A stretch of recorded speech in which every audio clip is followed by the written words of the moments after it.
हम ऐसा सोचते हैं कि इस संसार में दो तरह के लोग हैं जिन्हें हम कहते हैं अच्छे लोग और बुरे लोग। हम कभी भी ये प्रश्न अपने आप से नहीं पूछते कि कोई व्यक्ति अच्छा या बुरा क्यों बन जाता है और हम बुरे काम करते ही क्यों हैं।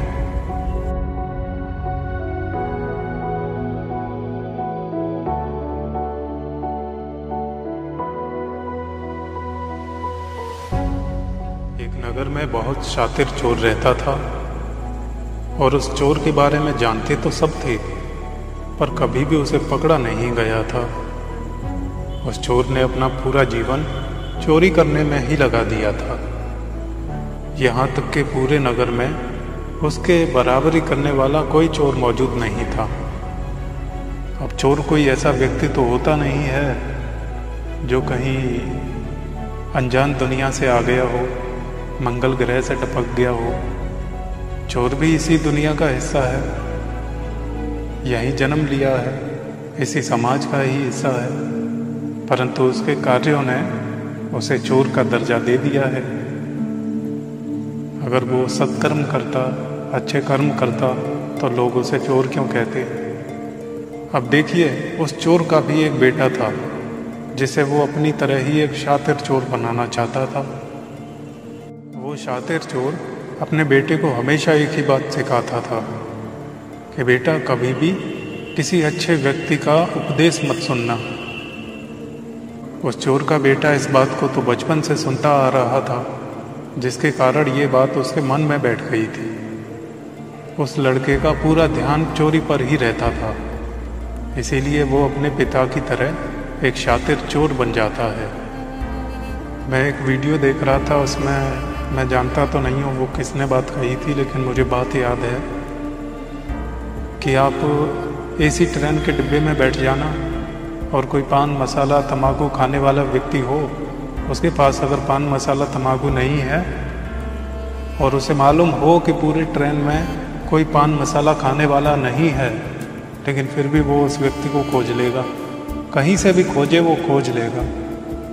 ठीक उसी प्रकार दूर दराज की शादी में एक बस जाए, वहाँ से सारे बाराती उतरे, उन्हें अनजान जगह लगे, नहीं मालूम है कि यहाँ ठेके कहाँ हैं, लेकिन कुछ देर बाद आप पाओगे कि पीने वाले सारे ठेके पे ही मिलेंगे, खोज लेंगे वो ठेके को। तो तात्पर्य यही है कि जिस चीज़ की जीवन में तलाश होती है, आपको वही वही दिखती है, बाकी कुछ नहीं दिखाई देता।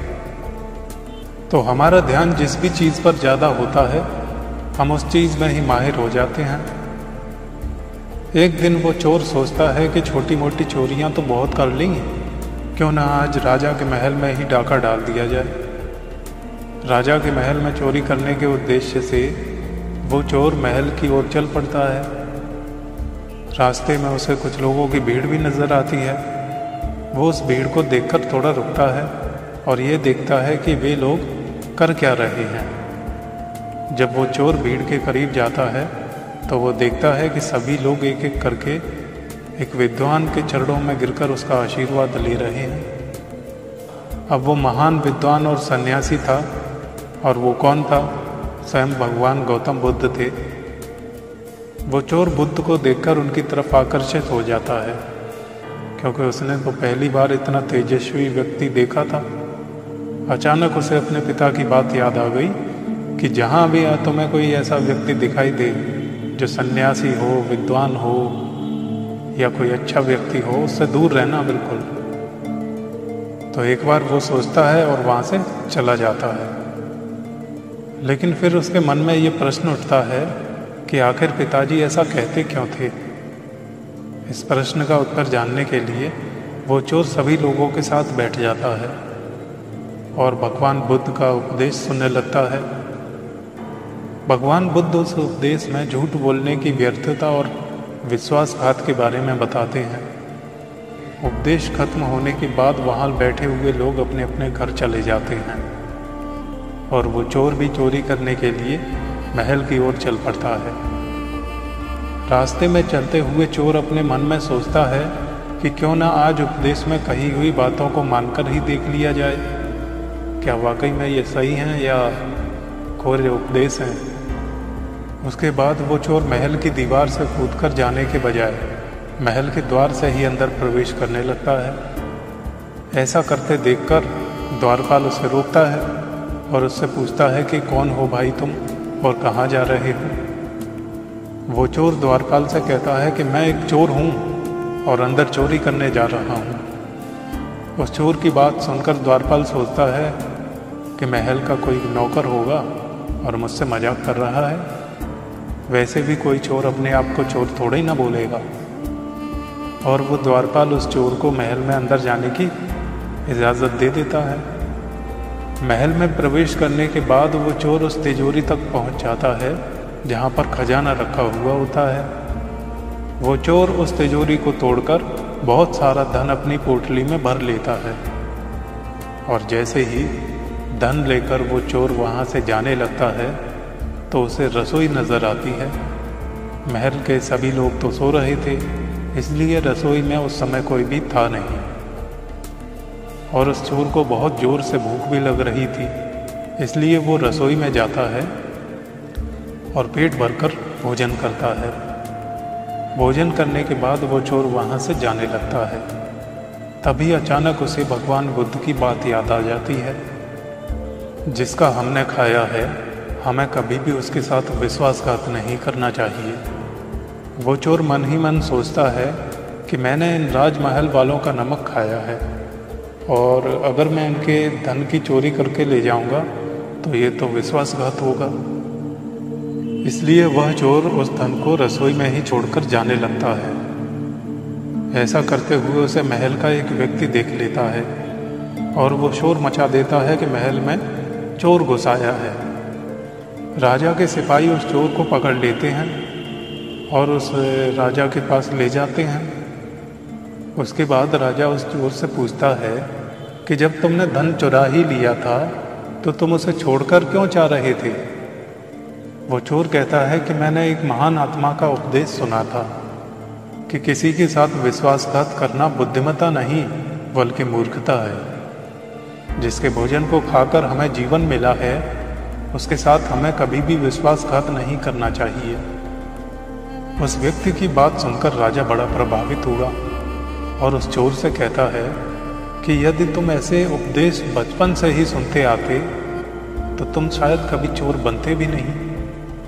खैर जाओ, मैं तुम्हें छोड़ता हूँ, लेकिन एक बात हमेशा याद रखना, सही संगति और सही उपदेश ही व्यक्ति का जीवन बदल सकता है।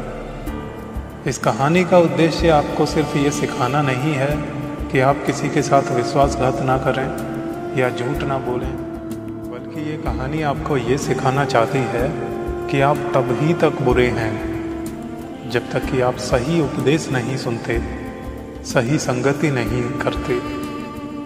जो कल आपने गलत संगति कर ली थी वही तो आज आपके दुखों का कारण बन रही है।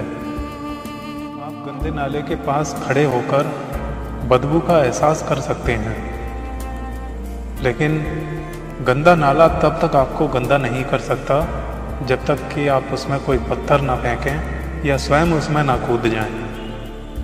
यदि आपको बदबू से बचना है तो उस नाले से दूर जाना होगा। यदि आपको नाले के गंदेपन का एहसास करना है, अनुभव लेना है, तो पास में खड़े होकर वहाँ देखना होगा। नाला स्वयं आपको गंदा नहीं कर सकता। नाला तो अपनी जगह स्थिर है, वो आपको गंदा नहीं कर रहा।